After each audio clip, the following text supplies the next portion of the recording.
Have you ever wondered how one of the world's oldest monotheistic religions, Judaism, came into being? Let's rewind back to around 2000 BC, to a man named Abraham.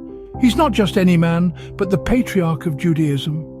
Born in the city of Ur in Mesopotamia, Abraham is a pivotal figure in the genesis of Judaism. But why? Well, it's all about a covenant, a divine promise made between God and Abraham.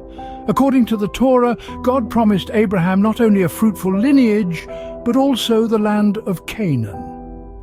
In return, Abraham, his descendants, and all his household were to keep their allegiance to God. This covenant, this divine pact, is the cornerstone of Jewish faith and identity. Fast forward a few centuries, and we find the Jewish people in Egypt enslaved under the rule of a mighty pharaoh. Enter Moses, another key figure in the formation of Judaism.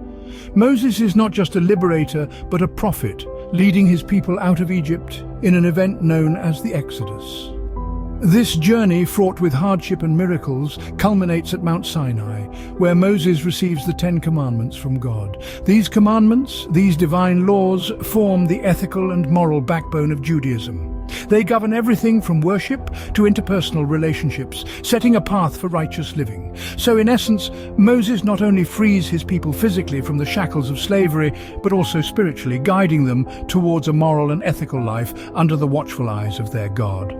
From Abraham's covenant to Moses' leadership, this is the genesis of Judaism, a journey of faith and resilience, of divine pacts and moral laws, a journey that births a religion that would influence the world for millennia to come. And thus, from the trials of Abraham to the leadership of Moses, Judaism was born. From a band of tribes to a unified kingdom, how did the Jews manage this transformation? This is a tale of unity, wisdom, and ultimately division. The story begins with King Saul, the first king of Israel, who brought the 12 tribes together under one banner. His reign, while fraught with challenges, laid the foundation for the united kingdom that was to come. Then came David, a humble shepherd-turned-king, a figure of courage and faith.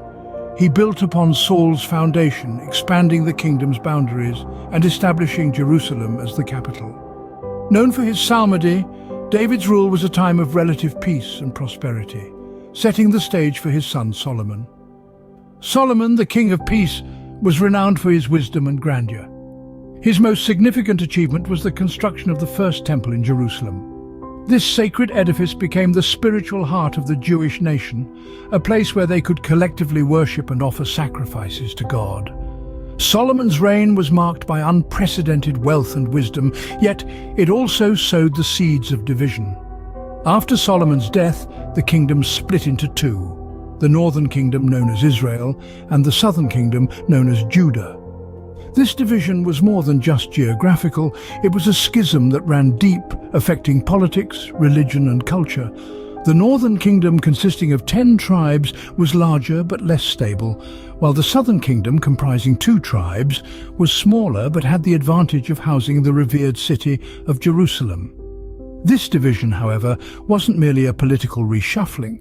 It was a turning point that set the stage for the future of the Jewish people. The 2 kingdoms, each with its own kings and conflicts, navigated the turbulent waters of history, shaping and being shaped by the events that followed. The once united kingdom, now divided, set the stage for a series of events that would shape Jewish history. What happens when a people lose their homeland? This is not a hypothetical question, but an unfortunate reality that the Jewish people faced in their early history. The northern kingdom fell prey to the might of the Assyrians, who swept through the region like a storm, leaving a trail of destruction in their wake. The southern kingdom, however, met its doom at the hands of the Babylonians. The Babylonian conquest led to the Jewish exile, a period of profound distress and dislocation. The first temple, the cornerstone of Jewish religious life and a symbol of their covenant with God, was razed to the ground. The heart of the Jewish community was ripped out and the people were banished from the land they held dear. But as the saying goes, it's always darkest before the dawn. The dawn for the Jewish people arrived with the rise of the Persian Empire. The Persians, under the rule of Cyrus the Great, were more tolerant rulers. They allowed the Jews to return to their homeland, ending the period of the Jewish exile. This return marked a new chapter in Jewish history. The Jews, despite being battered and bruised, were not broken. They returned to a homeland that had been laid to waste, but they did not despair. Instead, they rolled up their sleeves and set to work. They rebuilt their lives brick by brick, and in doing so, they rebuilt their identity. Foremost amongst their rebuilding efforts was the construction of the Second Temple. This was not just a building, but a symbol of their unbroken spirit and their unwavering faith. It was a testament to their resilience, a beacon of hope in a world that had often been hostile to them. In the face of adversity, the Jewish people rebuilt their lives and their temple, affirming their resilience. How did the Jews end up scattered across the globe? It's a question that brings us to a significant period in Jewish history, the Roman rule and the subsequent diaspora. In the 1st century BCE, the powerful Roman Empire extended its reach to the eastern Mediterranean, conquering Jerusalem in the process. This marked the beginning of the Roman rule over the Jewish homeland. The Jews, however, were not the type to bow down easily.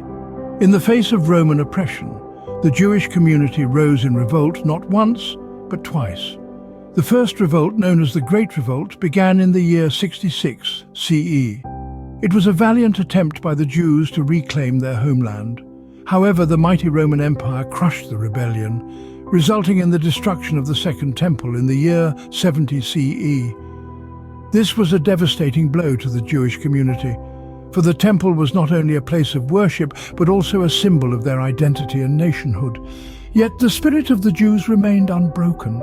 60 years later, they once again rose in rebellion against the Romans in what we now refer to as the Bar Kokhba revolt.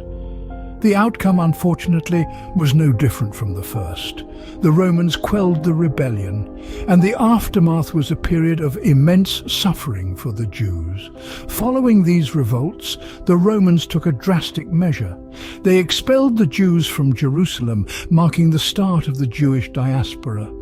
The Jews were scattered across the Roman Empire and beyond, from the Iberian Peninsula in the west to Persia in the east. Yet, in this dispersion, the Jews carried with them their rich culture and beliefs. Synagogues sprung up in these foreign lands, and the teachings of Judaism found new ears. Jewish scholars and rabbis continued to study and interpret the Torah, keeping their traditions alive in the face of adversity. The diaspora, while dispersing the Jews, also helped spread their beliefs and culture far and wide. The Roman rule was indeed a dark period in Jewish history, but it also set the stage for the proliferation of Judaism around the globe. From ancient kingdoms to modern times, how has Judaism evolved?